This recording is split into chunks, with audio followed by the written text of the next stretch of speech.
मार्च 1971, वो तारीख जब पाकिस्तान के 2 टुकड़े हुए थे। पाकिस्तान का तीसरा टुकड़ा होने जा रहा है। पाकिस्तान का सबसे बड़ा प्रांत बलूचिस्तान, जो एक तरह से पाकिस्तान की रीढ़ की हड्डी है, जिसके दम पर पाकिस्तान अब तक खड़ा है। उस बलूचिस्तान ने आजादी का ऐलान कर दिया है, नए देश के नाम का ऐलान कर दिया है, नई करेंसी जारी हो गई है, नया राष्ट्रीय ध्वज और राष्ट्रगान तय हो गया है। मतलब एक देश, एक नए देश को बनाने के लिए जितनी भी औपचारिकताएं होती हैं, वो सब कुछ पूरी कर ली गई। अब सवाल उठता है कि बलूचिस्तान के लोगों ने यह कदम क्यों उठाया। इसकी वजह भी समझनी जरूरी है। बलूचिस्तान में इतनी भयंकर गरीबी है कि आप सुनकर चौंक जाएंगे।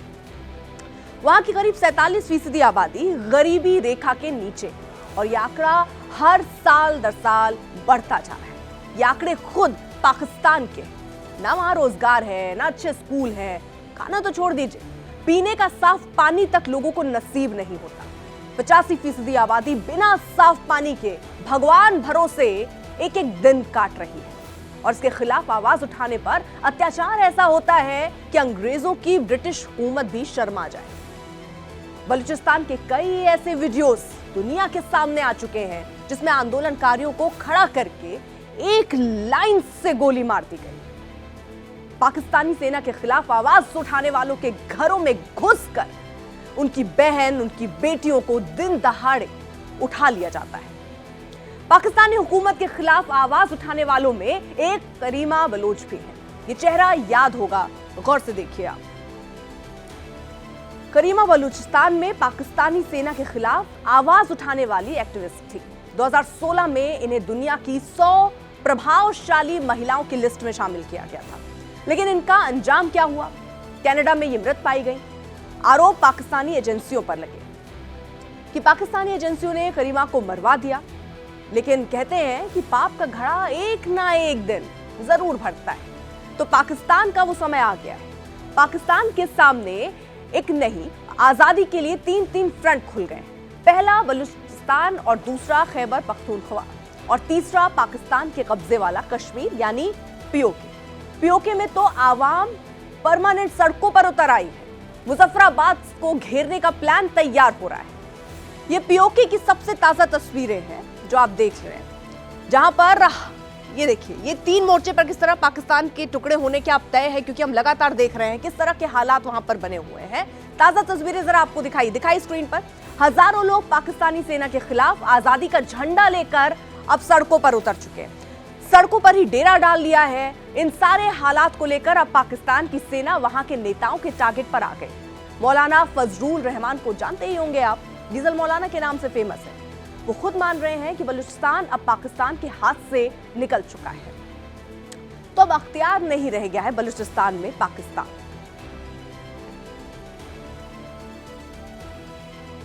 बलूचिस्तान में, बलोच इलाकों में बगावतें थी। पूरा बलोच इलाका पाकिस्तान के इख्तियार से निकल चुका था। आज भी वहां पर पाकिस्तान हुकूमत की कोई रिट मौजूद नहीं है, लेकिन हम तो बलोच इलाके को रो रहे थे। अब तो पश्तून इलाका भी खून में नहा रहा है। पश्तून इलाके में हमने 2-3 दिन के अंदर 50 से ज्यादा लाशें वसूल की हैं। हमने बाजारों में एक ही काम किया कि अपने प्यारों के लिए कफन खरीद सकें। हमने सिर्फ एक ही काम किया कि अपने प्यारों के जनाजे पढ़ सकें। तो सुना आपने। अब सवाल है कि अगर पाकिस्तान के पैरों तले बलूचिस्तान की जमीन खिसक गई तो क्या होगा? पहले एक मैप आपको जरा दिखाते हैं। पाकिस्तान का करीब 44% इलाका है बलूचिस्तान, और ये अलग हुआ तो पाकिस्तान ऐसा होगा जैसे बिना रीढ़ का कोई देश। सिर्फ कहने के लिए नहीं, बल्कि जमीनी तौर पर भी। कैसे? अब जरा वो समझिए। बलूचिस्तान जो है पाकिस्तान का एक तरह का खजाना है। यहां से निकलने वाली खनिज संपदा की कीमत 6 से 8 ट्रिलियन डॉलर है। सोना और तांबा के इतने रिसोर्सेज हैं यहाँ कि अगले 50 साल तक ये खत्म नहीं होने वाला है। पाकिस्तान में जितना कोयला निकलता है उसमें 95% सिर्फ बलूचिस्तान से निकलता है। क्रोमाइट, लोहा, सीसा और जिंक का भी यहाँ बड़ा भंडार है। कई खनिजों को निकालने के लिए तो पाकिस्तान जो है उसका ठेका जो है वो बड़े बड़े देशों को दे रहा है, बेच रहा है, लेकिन इसके बदले में पाकिस्तान बलूचिस्तान पर चवन्नी भी खर्च नहीं करता। उल्टे जो बलोच अपने अपने हक की बात कर रहे हैं उन्हें गायब कर दिया जाता है। इसे बलूचिस्तान में लगातार प्रोटेस्ट भी हो रहे हैं। बलूचिस्तान की ह्यूमन राइट्स कमीशन की रिपोर्ट बताती है कि इसी साल 3 महीने के भीतर बलूचिस्तान में आवाज उठाने वाले 400 से ज्यादा लोग गायब हो गए, 200 से ज्यादा लोगों की हत्याएं कर दी गई। यूएनएचआरसी की रिपोर्ट कहती है कि पिछले साल यानी 2025 में 1200 से ज्यादा लोग बलूचिस्तान में गायब हो गए। तो आजादा की आवाज को पाकिस्तान कैसे दबाने में लगा है, कैसे नया रंग देने में लगा है, उसका एक सबूत भी आपको जरा दिखाते हैं। ये वीडियो आप जरा देखिए, देख रहे हैं आप, इसमें जो आपको एक शख्स दिख रहा होगा, एक जो इंसान है, ये पाकिस्तानी पुलिस का जवान है। इसके हाथों में अगर आप देखेंगे तो भारत का आपको नोट दिखेगा। ये अपने सीनियर के कहने पर पीओके में आंदोलनकारियों के बीच पहुंचा और लोगों को भारतीय नोट देने लगा। आईएसआई की प्लानिंग ये क्या थी वो सुनिए आप। उनकी प्लानिंग थी कि अपने ही बंदों को आंदोलनकारियों के बीच भेजते हैं और हिंदुस्तान का एजेंट बताते हैं, लेकिन कश्मीर के लोगों ने इसे दबोच लिया और कैमरे पर इसका सच उगलवा लिया। इसने क्या कबूल किया, अब जरा आप वो भी सुन लीजिए। मैं शाम है 96 मेरा बेल्ट नंबर है। मैं इस्लामाबाद पुलिस का मुलाजिम हूँ और मैं रावरा कोर्ट ड्यूटी कर रहा हूँ। ये नोट मुझे मेरे एक सीनियर ने दिए हैं ताकि मैं ये किसी जो कमेटी का बंदा है वहाँ जल्द से मैं इसको ड्रॉप करूँ। और मैं यहाँ पे इनके पास हूँ। इन्होंने मुझे कोई मारा नहीं है, तशद्दुद नहीं किया मुझ पर, और पूरे अमन लोग हैं, ये अपने हक़ के लिए लड़ रहे हैं और ये बयान अपनी मर्जी से दे रहा हूँ और ये सच है।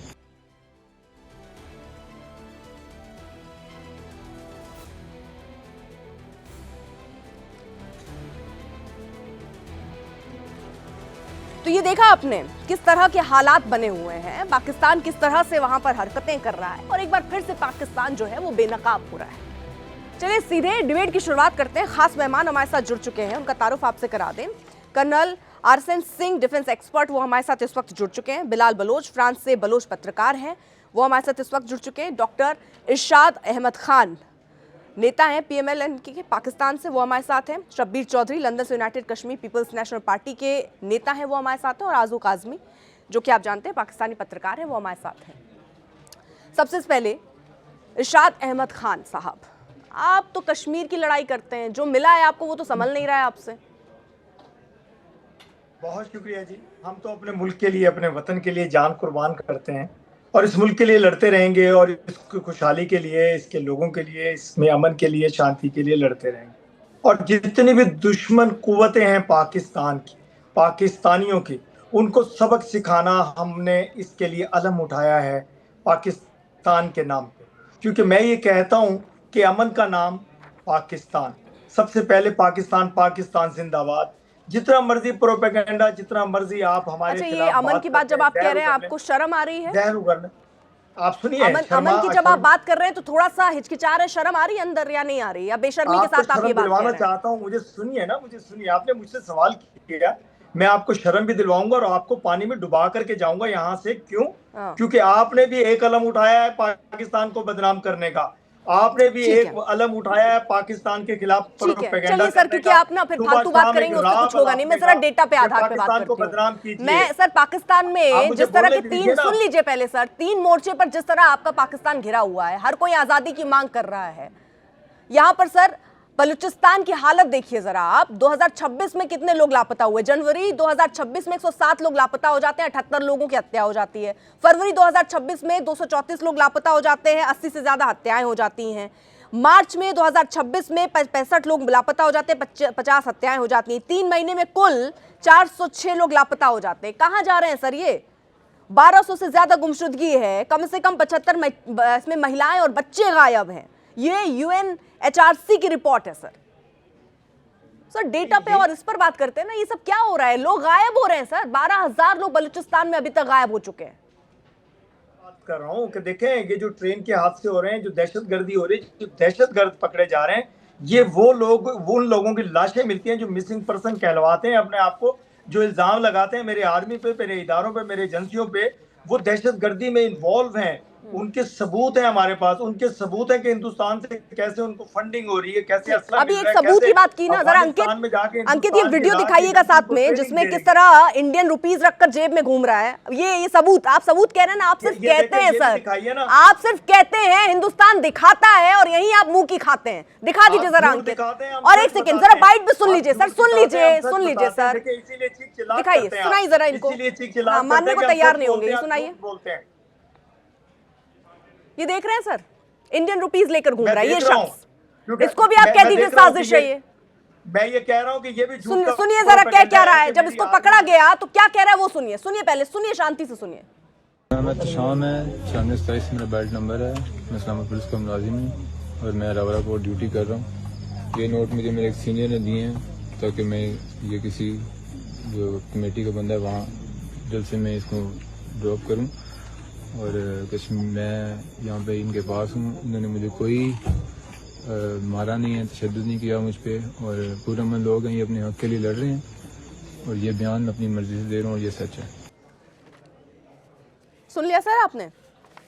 मैंने सुन लिया। मैंने कहा ना कि आपने अलम उठाया पाकिस्तान के खिलाफ, पाकिस्तान को बदनाम करने के लिए। देखिए, मेरी अगर एजेंसी का कोई बंदा होगा ना, ऐसे बिल्ली की तरह नहीं होगा, वो शेर की तरह बोलेगा और शेर की तरह काम करेगा। और मेरे पुलिस के सिपाहियों को आपके जो शेर वाले काम किए हैं ना, वो तो अंतर्राष्ट्रीय स्तर पर भी कारनामे आपके छपे हुए हैं। छोड़ दीजिए उसको सर, छोड़ दीजिए जरा, मैं आगे बढ़ूं। ठीक है, मैं एक रिएक्शन सबसे ले लूं, क्योंकि अब आप देखिए, क्योंकि आप मानेंगे नहीं है ना, आप मानेंगे नहीं, इसीलिए मैंने यहाँ पर बिलाल बलोच साहब हैं जो स्थिति बता देंगे कि बलूचिस्तान की स्थिति क्या है। सुनिए सर, सुनने का गूदा भी रखा कीजिए, रुक जाइए बिलाल साहब, आप जरा इनको बता दीजिए क्या हालात है वहां पर, क्या हालात है वहां पर, आप बताइए।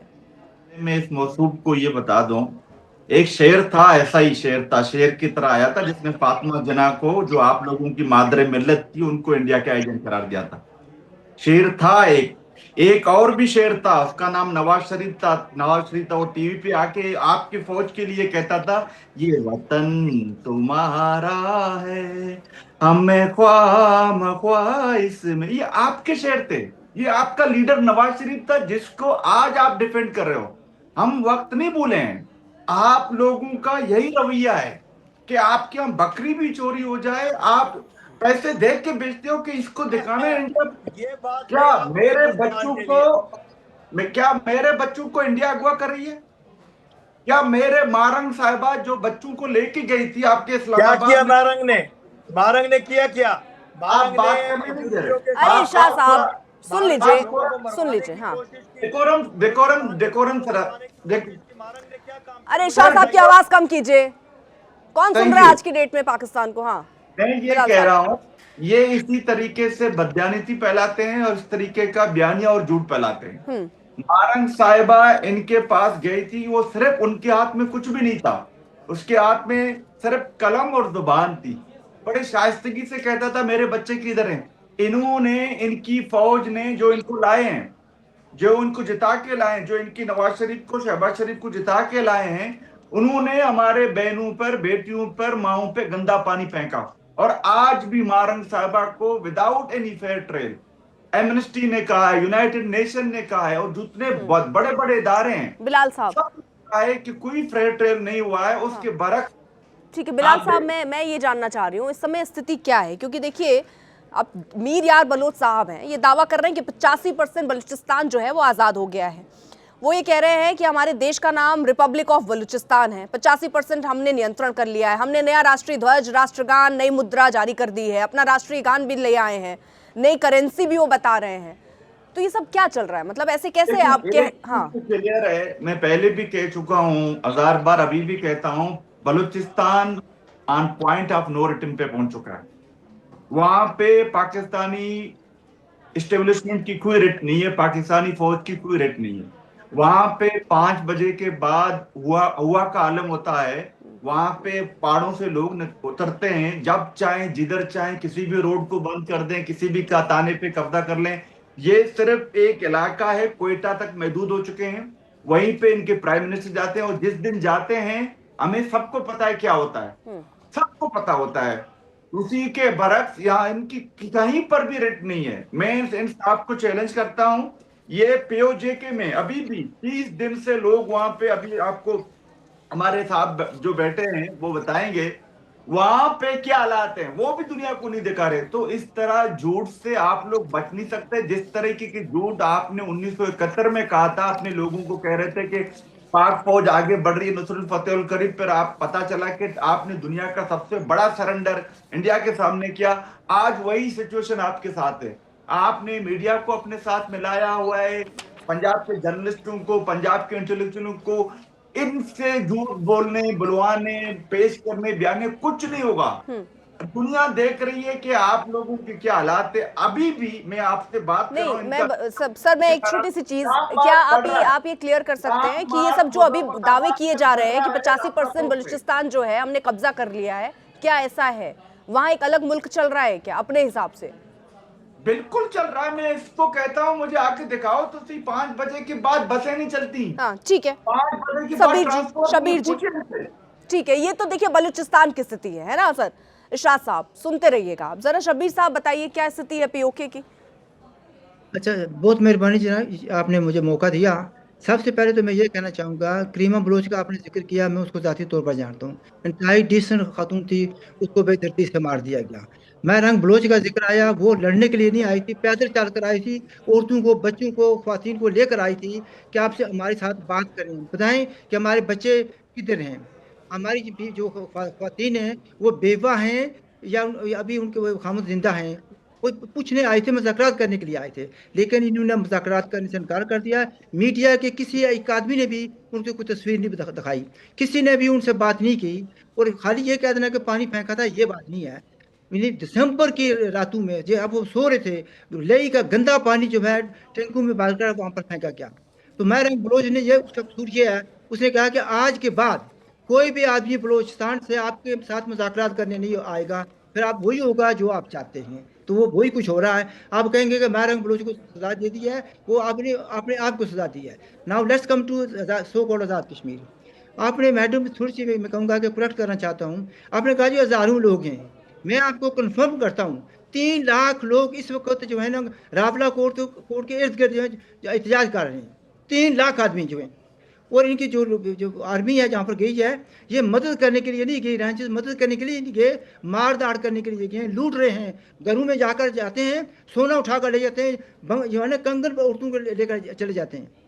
फिर ये भी देख लें कि उन्होंने कहा जी 30 दिन, नो 40 दिन होगी, 40 दिन से अनाज बंद है।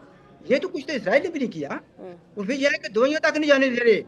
ये यकीन जाने का फर्ज किया कि मैं डॉक्टर हूँ, मेडिकल डॉक्टर हूँ, अपने गाँव के किसी भी जगह से जहाँ पर पाकिस्तान मिलता है, मैं वहाँ पर जाकर दवाइयाँ लेकर आता हूँ या खाना लेकर आता हूँ। रास्ते में मेरी गाड़ी की तलाशी ली जाएगी, तो फिर कहेंगे कि ना ये नाज ले जा सकते हैं, ना ये दवाइयाँ ले जा सकते हैं। वह मैं अपने बच्चों की ये ट्रीटमेंट के लिए लेके जाऊँ या अपनी फैमिली की ट्रीटमेंट ले जा रहा हूँ, वो दवाइयाँ भी नहीं देने जा रहे। फिर क्या कहते हैं, क्या हम कश्मीरियों को बड़े भाई हैं? लानत हो ऐसे भाई पर, ऐसे भाइयों को हमें जरूरत नहीं है। तो फिर ये कहते हैं हम वकील हैं। किसके वकील हैं? किसने अपॉइंट किया था वकील? आपको खुद सख्त वकील है। आप अपनी इरशाद साहब, मैं आपसे शर्म की बात कर रही हूँ, आप मुस्कुरा दे रहे हैं, ये भी तरीका ठीक नहीं है। किस बात पर मुस्कुरा रहे हैं? मैं आपको तस्वीरें दिखाऊं कि कैसे लाइन लगी हुई है। सर आप उस पाकिस्तान में बैठे हुए हैं जहां आटे दाल के लिए दंगे हो रहे हैं। डरते क्यों? आटे और दाल के लिए, खाने के लिए, अनाज के लिए दंगे हो रहे हैं। जहां पर गटर, सर गटर का जो ढक्कन है वो चोरी हो जा रहा है, और 50 लाख रुपए, सही सुन रहे हैं, 50 लाख रुपए जुर्माने लग रहे हैं, और उसको एक ऐसा क्राइम बता दिया जिसमें 10 साल तक की, 1 से 10 साल तक की सजा है। उस पाकिस्तान में बैठे हैं और आप मुस्कुरा रहे हैं।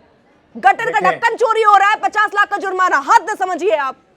इरशाद साहब, मैं आपको अर्ज करूं कि ये बिल्कुल झूठ बोल रहे थे। महारंग बलोच अगर बच्चों को और खवातीन को लेकर आई थी, ढाल बनाकर लेकर आई थी। इस्लामाबाद में आने का उनका मकसद क्या था? उनके पास वहाँ हुकूमत है, बलोचिस्तान में हुकूमत है। अगर आपने एहतजाज करना है अपनी हुकूमत के सामने कीजिए, आप बलोचिस्तान में एहतजाज कीजिए। आप इस्लामाबाद को बंद करने का लिए आए हैं। इरशाद साहब ठीक है, वो झूठ बोल रहे हैं, लेकिन ये बताइए बलूचिस्तान में 12,805 लोग अभी तक मारे गए हैं, 8,500 लोग इसमें एक्टिविस्ट और आम लोग हैं जो मारे गए हैं। लोग गायब हो जा रहे हैं भाई, गायब। जो आवाज उठा रहा है उसको गायब कर दे रहे हैं आप। मैंने आपको इसीलिए कहा था कि प्रोपेगेंडा का आपने अलम ये उठाया। प्रोपेगेंडा है सर, ये एसएटीपी की रिपोर्ट है, यूएनएचआरसी की रिपोर्ट है जो मैं सब सामने रख रही हूँ। अंतर्राष्ट्रीय स्तर पर भी पाकिस्तान के लिए प्रोपेगेंडा चल रहा है। एक मिनट बोलने दें, शोर ना करें। आपने ये नहीं बताया कि मेरे कितने आर्मी के जवान शहीद हुए, आपने ये नहीं बताया मेरे रेंजर के कितने जवान शहीद हुए, आपने ये नहीं बताया मेरे पुलिस के जवान मैं उनकी बात कर रही हूँ। यही तो दिक्कत है, आपको केवल जो मुनीर आर्मी है उसकी चिंता रहती है, मुनीर आर्मी की चिंता है आपको। चलिए मैं आगे बढ़ रही हूँ, मुझे पता है आप जवाब तो देंगे नहीं। आरजू कासमी जी, आप बहुत सही बात और बेबाक बात रखती हैं। क्या ऐसा है कि पाकिस्तान अब 3 ऐसे मोर्चों में, जहां पर आपके पास सब बलूचिस्तान है, खैबर पख्तूनख्वा है, आपके साथ ये पीओके है, ये सब जगह ऐसे हालात कैसे हो जा रहे हैं पाकिस्तान में? हर जगह से बगावत की आवाज क्यों हो रही है? फिर हर जगह दहशतगर्द कैसे हो जा रहे हैं? देखिए, जब ये लोगों की बात नहीं सुनेंगे, लोगों की डिमांड्स नहीं सुनेंगे, उनके पास जाके डायलॉग नहीं करेंगे, उनके पास क्या रास्ता रह जाएगा? फिर वो जब इस तरह प्रोटेस्ट के लिए बाहर निकलते हैं तो ये उनको फौरन ही टेररिस्ट का टैग लगा देते हैं। जो इनके लिए बात करे, इन पे क्रिटिसिज्म करे, वो जी टेररिस्ट हो गया। डॉक्टर मारंग बलोच हरगिज टेररिस्ट नहीं है, और उनको जो सज़ा दी है पाकिस्तान की स्टेट ने वो बिल्कुल गलत है। उनको बिल्कुल ये सज़ा नहीं होनी चाहिए थी। वो जब इस्लामाबाद आई थी, इस्लामाबाद प्रेस क्लब के बाहर बैठी थी, तो उसमें केमिकल वाला पानी उनके ऊपर फेंका गया और किस तरह से बदतमीजियां की गई सभी जानते हैं। इसी तरीके से हमारे यहाँ और कई लोग ऐसे हैं जो कि बलूचिस्तान के लोगों के साथ जाकर बैठे थे या बात की थी, उनको भी अरेस्ट किया गया, और ईमान मजारी भी उन्हीं में से एक है, जिनको 17 साल की सज़ा सिर्फ ट्वीट लगाने के ऊपर दी। अगर आप अगर थोड़ा सा गूगल करें या सर्च करें तो आपको ये भी मिल जाएगा कि हमारे यहाँ जो चीफ मिनिस्टर साहब हैं बलूचिस्तान के, उन्होंने ये भी कहा था एक बार कि जी ये जो मिसिंग पर्सन्स का इशू है, जो लाखों लोग वहाँ से मिसिंग पर्सन्स का इशू चलता चला आ रहा है, जिसके ऊपर हम लोग बात करते रहते हैं, वो असल में बहुत से लोग ऐसे हैं जो अपनी बीवियों से नाराज हैं और वो घर छोड़ के चले गए। आप सोचेंगे कोई चीफ मिनिस्टर इतना नॉनसेंस किस्म का, इतना नॉन सीरियस किस्म का स्टेटमेंट दे सकता है? वहाँ पे यहाँ पर मैं कई बार उन कैंप्स में गई हूँ जहाँ बलूचिस्तान के लोग आकर बैठते हैं, हर उम्र के बुजुर्ग और हर तरह की लेडीज होती हैं। उन्होंने फोटोज उठाई होती हैं अपने लोगों की, अपने घर वालों की, और कोई 12 साल से गायब है, कोई 20 साल से पता नहीं लग रहा। वो लोग कहते भी हैं कि भाई अगर इन्होंने कोई कसूर किया है तो हमें बता दो, और अगर तुम लोगों ने मार डाला है तो भी बता दो ताकि हम फातिहा पढ़ दें। ये किसी किस्म का कोई रिप्लाई नहीं करते हैं, और यही हाल इन्होंने इस वक्त कश्मीर का भी किया हुआ है, और यही सब कुछ जो है वो केपीके में भी होता है। और यकीनन गवर्नमेंट अपनी पॉलिसीज जो है वो ठीक नहीं करेगी अगर, तो ये चीज़ें बढ़ती जाएंगी। बाहर वालों की तो बहुत सुलह करा रहे हैं, कभी ईरान पहुंच जाते हैं, तो कभी स्विट्जरलैंड पहुंच जाते हैं, कभी अमेरिका में जाके लंच कर रहे होते हैं, और अपने मुल्क में जो आधा मुल्क इस वक्त जल रहा है वो दिखाई नहीं देता। और इरशाद साहब रोज सुबह टाई लगा के झूठ बोलने आ जाते हैं, कुछ शर्म कर लिया करें। इरशाद साहब, झूठ बोलता, मैंने झूठ तो अभी बता रहा हूं, पाकिस्तान की पत्रकार, हिंदुस्तान का पत्रकार छोड़ दीजिए, पाकिस्तान की पत्रकार आपको शर्म करने की बात कह रही है। देखिए सुने, अब मुझे जवाब देने दे, मुझे जवाब दीजिए, लेकिन सही बात बोलिए सर। सुने अभी 1 मिनट के लिए मुझे बोलने दे प्लीज। शर्म तो आपको आनी चाहिए आरजू। ये दो, एक डॉक्टर बैठे हैं, एक आप बैठे हैं, एक कह रहा है गटर का पानी डाला, आप कह रही हैं केमिकल का पानी डाला। पहले आप दोनों फैसला कीजिए, शर्म आप कीजिए। झूठ आप बोल रही हैं, ये डॉक्टर बोल रहे हैं जो कैप रख के आए हैं। क्या बात करते हैं आप? अब मेरे पाकिस्तान के लिए बात करेंगे, आप तो जलील होंगे दुनिया में इंशाल्लाह, और अपने मुल्क में भी। मैं बता रहा हूं कि आपको इंशाल्लाह पाकिस्तान अजीम से अजीम तर बनता जाएगा। आरजू, आपने जितना गंद हिंदुस्तान से पीना पी लीजिए, आप जितने जूते हिंदुस्तान के आप केवल नया कोसेंगे या अपनी बात पे भी बोलेंगे? आप सिर्फ कोस रहे हैं, आप आरजू को भी कोस रहे हैं। आज जो 2 लोग बैठे हैं जो बलूच की हकीकत बता रहे हैं, बलूचिस्तान की हकीकत बता रहे हैं, आप उसको नकार रहे हैं। जो पीओके की हकीकत बता रहे हैं, आप उनको नकार रहे हैं। अरे नकारते नकारते तो 3 फ्रंट खुल गए हैं, नकारते नकारते हैं तो 3 फ्रंट खुल चुके हैं सर। ये कितने नुकसान उठाएंगी तो फिर रोएंगी ये। मैं आपको बता रहा हूँ, ठीक है सर, मैं आगे मैं 1 मिनट, हिंदुस्तान को खुश करने के लिए, हिंदुस्तान की गुलामी करने के लिए। आप केवल मुनीर को ही खुश कर पा रहे हैं, आवाम जो है वहाँ की, उसके बारे में तो सोचिए। इरशाद साहब, आपको पाकिस्तान की जो जनता देख रही होगी, जिस वक्त इस वक्त लाइन में लगी होगी अनाज और खाने और पानी के लिए, वो किस तरह आपको देख रही होगी, किस तरह देख रही होगी आपको? चलिए पाकिस्तान के लोग, आरएन साहब, कर्नल आरएसएन साहब, सर ये जिस तरह के हालात है पाकिस्तान का, डिनाइड मूड, भाई आटे और दाल के लिए, अनाज के लिए दंगे हो रहे हैं, इससे कौन इनकार कर सकता है? यहाँ आप आतंकियों को 139 ऐसे आतंकियों की लिस्ट है बाकायदा जो पाकिस्तान में है, और पर्दे के पीछे से सरकार चला रहे हैं। आप बलूचिस्तान हैंडल नहीं कर पा रहे, आप पीओके हैंडल नहीं कर पाते, खैबर पख्तूनख्वा हैंडल नहीं कर पा रहे, और आप लड़ाई क्या कर रहे हैं? हमें कश्मीर चाहिए। कि मेरा अपना ये मानना है कि ये बुनियाद जो है पाकिस्तान की बनावट की वही गड़बड़ है और वही it is just playing out. ठीक है, फजलुर रहमान की तो बात मानेंगे ना। फजलुर रहमान मौलाना फजलुर रहमान, आप चाहे उनसे सहमत हो, उनको पसंद करते हो, ना पसंद करते हो, लेकिन वो एक पाकिस्तान का एक इम्पोर्टेंट फिगर है, पॉलिटिकली बहुत सिग्निफिकेंट है, कई सरकारों का हिस्सा रह चुका है। और जब वो कहता है कि बलूचिस्तान हमारे हाथ से चला गया है, तो इससे बड़ा आपको और क्या मतलब प्रूफ चाहिए।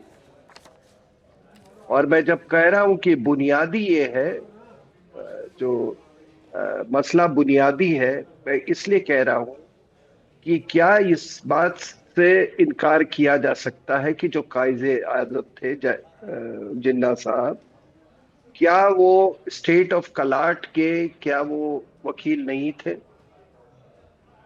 क्या उन्होंने बलूचिस्तान के इंडिपेंडेंस के लिए उनको सोने से नहीं तौल दिया गया था? क्या उनकी बहन फातिमा जिन्ना को चांदी से नहीं तौल दिया गया था? और फिर आपने उसको इन्वेड कर दिया। और 48 से लेके आज तक कभी ये मसला मिटा नहीं है, बढ़ता है घटता है, बढ़ता है घटता है। तो बुनियादी तौर पे जो बनावट जो थी इसकी पाकिस्तान की, जो कि सब कॉन्टिनेंटल वैरायटी ऑफ इस्लाम पर, उसका ये ट्राइबल इस्लाम कभी हिस्सा नहीं रहा है। हाँ। और हो भी नहीं सकता है। सर यहाँ उसी तरीके से आप बात कह रहे हैं ना कि एक मिनट एक आखिरी पीओजेके का जी। अभी इनके हुक्मरानों ने कहा, इनके सरकार ने कहा यहाँ तो कश्मीरी है ही नहीं अपनी, तो लेकिन उसको ये आजाद कश्मीर बोलते रहे क्योंकि उसका ट्रैक्शन मिलता था इंटरनेशनल एरेना में। और वाकई में वहां पर कितने कश्मीरी हैं, चाहे ये रावलकोट या मीरपुरीज, ये कोई कश्मीरी नहीं है, और उसको आपने नाम दे दिया आजाद कश्मीर। अब जब बुनियादी गलत हो तो आप कोई भी सर जो आप बात कह रहे हैं ना बुनियाद गलत है, इसीलिए मैं जरा आप अपने दर्शकों के लिए भी यहाँ पे कुछ चीजें तस्वीर क्लियर कर दूं, क्योंकि बलूचिस्तान जिसको लेकर अब ये आवाज उठ रही है, जिसमें कहा जाए 85% बलूचिस्तान जो है वो आजाद हो गया, ऐसे दावे किए जा रहे हैं। यहाँ कलात की रियासत थी और ब्रिटिश काल में बलूचिस्तान 4 रियासत में था सर। उस समय भी वो तैयार नहीं थे, बंदूक की नोक पर दबाव बनाकर बलूचिस्तान को आपने अपने पास लिया है। और ये जो विरोध आज अकेला ये विरोध नहीं हो रहा है सर, ये विरोध चल रहा है आपका 48 में, 62 में, 73, अरे जब पता है तो 2004 लगातार विरोध चल रहा है। यानी जो आपके साथ आ नहीं रहा था उस पर दबाव बनाया आपने, बंदूक की नोक पर उनको अपने साथ मिलाया आपने, उसके बाद वो तब से ही आजादी की मांग कर रहे हैं। उनकी सुननी कहाँ है आपको सर? एक और जरा मैं आपको क्योंकि आंकड़े दे दूं, क्योंकि आप सिर्फ चिल्लाएंगे, लेकिन हमारे जो व्यूअर है, जो पाकिस्तान की भी अगर आवाम हमें देख रही है, तो वो भी जरा समझे कि किस तरह उनके साथ नाइंसाफी हो रही है। नेशनल असेंबली कौन कितना ताकतवर है, जरा अंकित दिखाइए एक बार। यहाँ पंजाब 141 सीट सबसे ज्यादा, मतलब राजनीतिक तौर पर भी आप कितना बड़ा खेल कर रहे हैं। बलूचिस्तान 16 सीट, बहुत कम उनकी संख्या ना, सीटों में अंतर 141 बनाम 16। पंजाब को लगभग 9 गुना ज्यादा सीटें, कोई रिप्रेजेंट ही नहीं कर रहा। वहां क्या कत्लेआम मचा है, वहां गुमशुद, यहाँ लूट मची है, कौन कहने वाला है सदन में? कोई नहीं। पंजाब में करीब 4 ट्रिलियन रुपए सालाना सबसे बड़ा टैक्स का पैसा, बलूचिस्तान में 743 बिलियन रुपए सालाना, काफी कम। बजट में अगर अंतर आप देखें तो 4 ट्रिलियन बनाम 743 बिलियन रुपए, पंजाब को लगभग 5.5 गुना ज्यादा। खनिज अगर देखें आप तो पाकिस्तान का सबसे बड़ा ये प्रांत है, 44%। पाकिस्तान के अधिकांश प्रमुख खनिज भंडार जो है वो यहाँ 80 से 85% है, लेकिन चवन्नी देने में दर्द होता है आपको, उनके लिए कुछ भी करने में दर्द होता है आपको। इरशाद साहब, मैं अर्ज करूं, देखें पंजाब एक बड़ा सूबा है, एक बड़े भाई की तरह पूरे सूबों के साथ ताउन करता है। पूरा मुल्क हमारा एक है, हम अलग-अलग नहीं है, हम बलूचिस्तान, हम अरे सर ये अब मैंने सामने रख दिया डेटा, मैं आपके इस आधार पर भी बता रही हूँ, केवल 16 सीट पंजाब को आप 141 सीट, वहां पर सर 44% सबसे बड़ा प्रांत है वो, वहां से इतना खनिज आ रहा है सर। मैं ये भी बता दूं, रुक जाइए आप, ये मैं भी ये भी बता, अरे सर गलत नहीं बोलने दूंगी ना।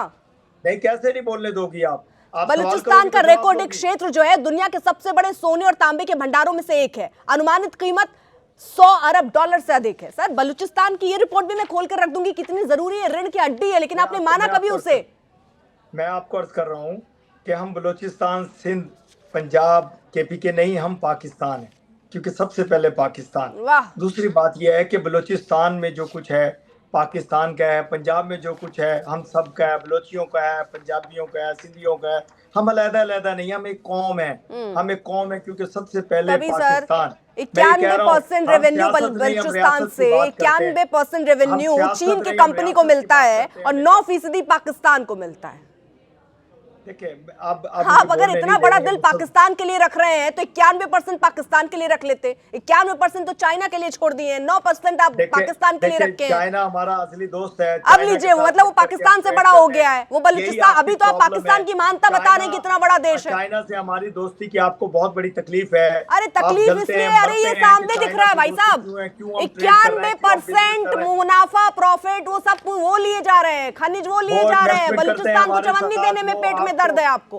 मैं ये कह रहा हूँ कि आपको सी पैक की तकलीफ है, आपको तकलीफ है कि इतना बड़ा एयरपोर्ट वहाँ कैसे बन गया, फालतू की बात करने के लिए आपको तकलीफ है कि मैं बढ़ रही हूँ।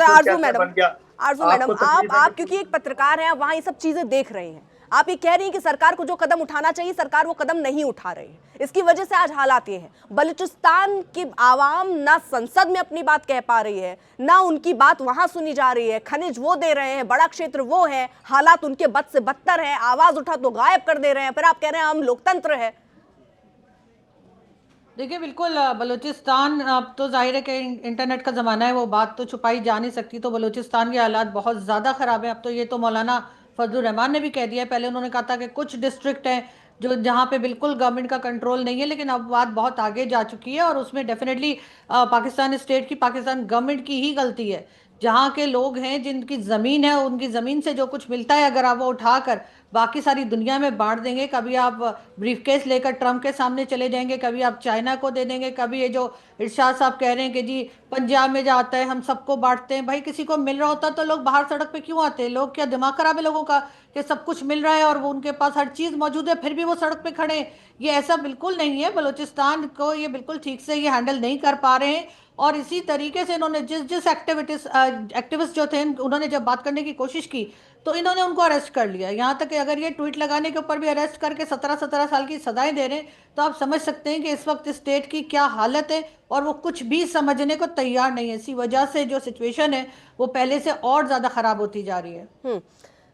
बिलाल साहब, जरा मैं आपसे समझना चाह रही हूँ, ये बात ऐलान तो भले कर दिया जा रहा है कि हम अपना अलग देश बना रहे हैं, लेकिन जो लड़ाई है वो देखिए आसान नहीं है ना। वो कैसे करेंगे, मान्यता कैसे मिलेगी? क्योंकि पहला जो बुनियादी आपकी शर्तें, स्थायी आबादी, तय भौगोलिक सीमा, प्रभावी सरकार, दूसरे देशों से अच्छे संबंध, ये तो आप 2025 से ही कह रहे हैं कि यूएन और भारत जो है सपोर्ट करे, लेकिन मान्यता कैसे मिलेगा? यूएन की सदस्यता जो है वहां पर भी सर वोट चाहिए, वहां चाइना विटो कर देगा, कैसे क्या प्रोसेस हो सकता है?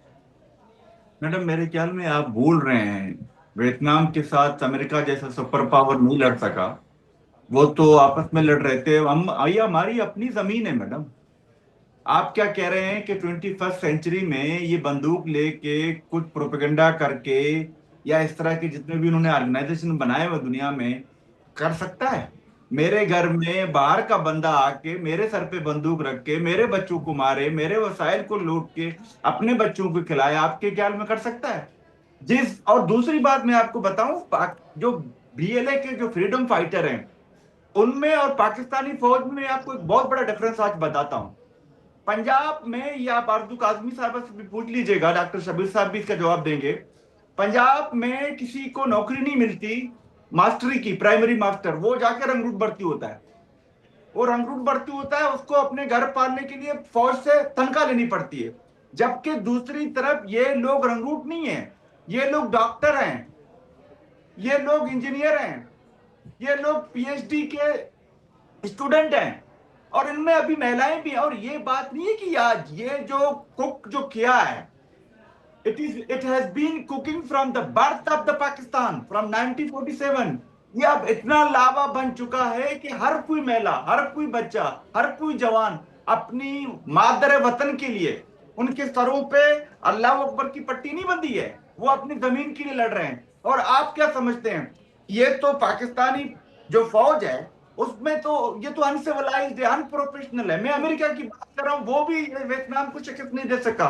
तो आप ये कह रहे हैं कि 21st सेंचुरी में, और पाकिस्तानी ये कह रहे हैं पाकिस्तानी कौम है। आपको बलूची आती है?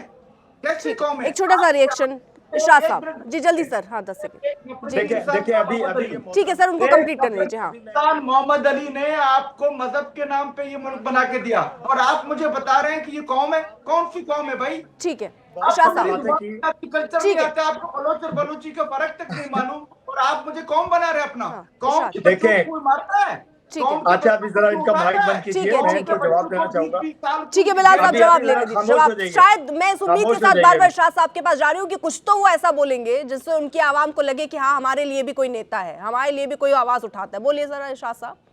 देखिए मैं ये कहूंगा कि अभी इन्होंने कहा कि जो ये बीएलए के लोग हैं, कोई डॉक्टर है, कोई इंजीनियर है, कोई, तो इसका मतलब इन्होंने खुद से मान लिया जो मिसिंग पर्सन में जिनके नाम है वो बीएलए में शामिल है और वो दहशतगर्दी करते हैं।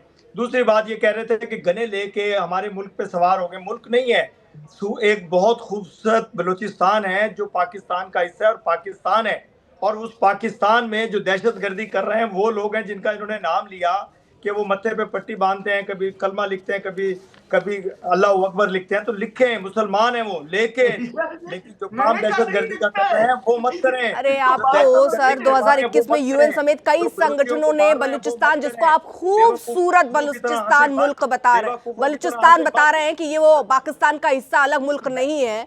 सर 2021 में यूएन समेत कई संगठन वहां के हालातों पर चिंता जता चुके हैं। आपको खूबसूरती दिख रही है, ये चिंता नहीं दिख रही। वहां बिलखते लोग नहीं दिख रहे, वहां तड़पती माँ नहीं दिख रही, वहां पे भुखमरी नहीं दिख रही। आपको ये सब नहीं दिख, दहशतगर्दी वहां जो आप सिर्फ एक ही बात पर टिके, आपको नहीं दिख रहा। आप आंख बंद करके बैठकर टाई लगा लिया आपने। हमने आंख बंद करके टाई नहीं लगाई, हमने ऐसे लोगों को सबक सिखाने के लिए टाई लगाई जो क्या सबक सिखा रहे हैं के चैनल पे आके हम जो टाई लगा के हिंदुस्तान छोड़िए, मैं आपसे क्या कह रही हूँ, 21 में यूएन समेत कई संगठन सर चिंता जता रहे हैं बलूचिस्तान के हालात पर।